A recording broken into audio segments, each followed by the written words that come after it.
अस्सलाम वालेकुम, मैं हूं प्रोफेसर एस.जे। आप देख रहे हैं अपना प्यारा चैनल प्लांट्स लवर। और फ्रेंड्स, आज हम एक वाइन प्लांट की बात करने वाले हैं।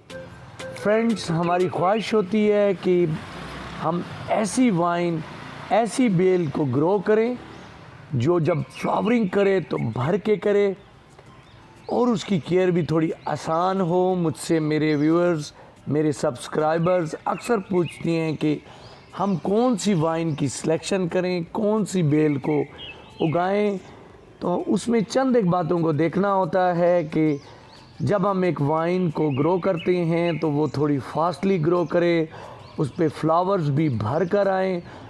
और साथ में मैं जो आपको ये दिखा रहा हूँ कि ये आप देख रहे हैं बोगनवेलिया। ये बोगनवेलिया एक टावर की सूरत में हमने ग्रो की है। जैसे कि ये देख रही हैं कि ये टावर है, एक नीचे नेट बनाकर इन्हें जोड़ दिया है और अब ये टावर की शेप दे रहा है। इसके लिए हमने सेलेक्ट की ये बोगनवेलिया और इसकी वेरीगेटेड टाइप। ये वेरीगेटेड टाइप इसलिए सेलेक्ट की कि जब इसमें फ्लावर्स ना हो तब भी इसके जो ये पत्ते हैं ये खूबसूरती दिखाएं। ये येलो और ग्रीन कलर के इसके पत्ते, इसके लीव्स, अगर इसमें फ्लावर्स नहीं होते, जब नहीं आए होते तो तब भी खूबसूरती दिखाती है। तो इसकी केयर बहुत आसान है, बहुत ही खूबसूरत प्लांट है। थोड़ी सी केयर करने से भरकर फ्लावरिंग करता है। चंद एक टिप्स का आप ख्याल रखें। तो आज हम दिखाएंगे कि इस प्लांट को हमने कैसे लगाया और इतनी ज़्यादा इसने फ्लावरिंग कैसे की। तो सभी आपसे डिस्कस करेंगे, आप बहुत इंजॉय करने वाले हैं। फ्रेंड्स, अगर वीडियो अच्छी लगा करे तो लाइक कर दिया करें। चैनल पर न्यू हो तो चैनल को सब्सक्राइब करें। आपकी वीडियो लाइक करने से हमारी करेज होती है, हमारा हौसला बढ़ता है। तो आए फ्रेंड्स, फिर स्टार्ट करते हैं। चंद बातों का ख्याल रखना है और इस पर अगर ज़्यादा फ्लावरिंग चाहते हैं तो ये 3 टिप्स आप जहन में रख लें। इसे ज़्यादा वाटरिंग नहीं करनी होती, यानी कि इसकी वाटरिंग का स्टाइल ये है कि आप इसमें वाटरिंग करते करते एकदम इसकी वाटरिंग को रोक दें और जैसे ही 3 से 4 दिन इसकी सॉइल को ड्राई होने देंगे तो आप देखेंगे कि इसकी फ्लावरिंग होने लगेगी। इसके फ्लावर्स ऐसे लगता है जैसे आर्टिफिशियल हैं और इसका लीव देखें कितना खूबसूरत। इस तरह से जब 3-4 दिन के लिए इसकी वाटरिंग रोकेंगे तो इसमें फ्लावरिंग एकदम से स्टार्ट हो जाएगी। आपने इसमें ज़्यादा फर्टिलाइजिंग नहीं करनी, खाद का इस्तेमाल नहीं करना। इसकी फ्लावरिंग ना आने की वजह ये भी होती है कि हम इसमें ज़्यादा नाइट्रोजन रिच खाद का इस्तेमाल कर रहे होते हैं। ये टावर देखिए फुल अब भर चुका है, अपनी मुकम्मल शेप में आ चुका है। तो जब हमने इसे लिया तो तकरीबन ये इतने ही साइज़ में थी और एक सीमेंट के पॉट में लगी हुई थी। तो साथ में हम आपको दिखा रहे हैं कि इसे किस तरह से हमने लगाया।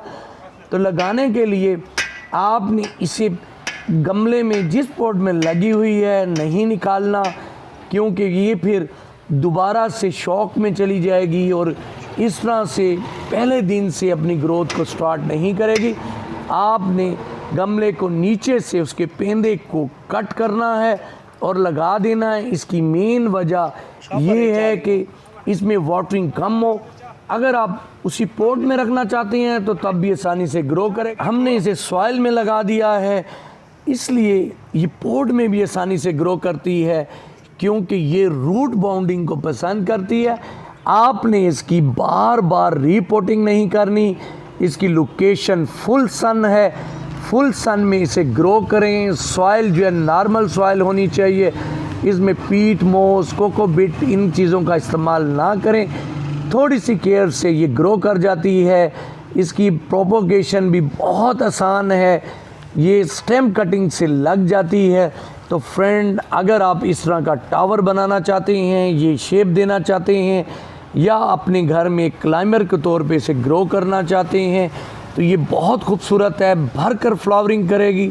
इसके फ्लावर कई दिन तक टिके रहेंगे, साल भर तकरीबन एवरग्रीन रहने वाला और साल भर में फ्लावरिंग करने वाला प्लांट है। इस तरह से इसे ये जोड़ा गया है और अब ये खूबसूरत एक टावर की सूरत में मेरे गार्डन में ग्रो कर रही है और ये खूबसूरती दिखा रही है। मैं उम्मीद करता हूँ कि मेरी आज की वीडियो आपको पसंद आई होगी, बहुत इन्फॉर्मेटिव होगी, आपको वाइन प्लांट सेलेक्ट करने में और इसे इस तरह की शेप देने में मज़ा आएगा। इसकी प्रूनिंग आपने भर कर करनी है क्योंकि इसकी ग्रोथ, इसकी ज़्यादा फ्लावरिंग जो है जहाँ पर इसकी ग्रोथ हो रही होती है वहाँ पर होती है, न्यू शाखों न्यू टिप्स पे होती है। आपका दोस्त प्लांट लवर आपसे इजाज़त चाहता है। वीडियो पसंद आई हो तो लाइक कीजिएगा, चैनल को सब्सक्राइब कीजिएगा, अपना बहुत सारा ख्याल रखिएगा। अल्लाह हाफिज़।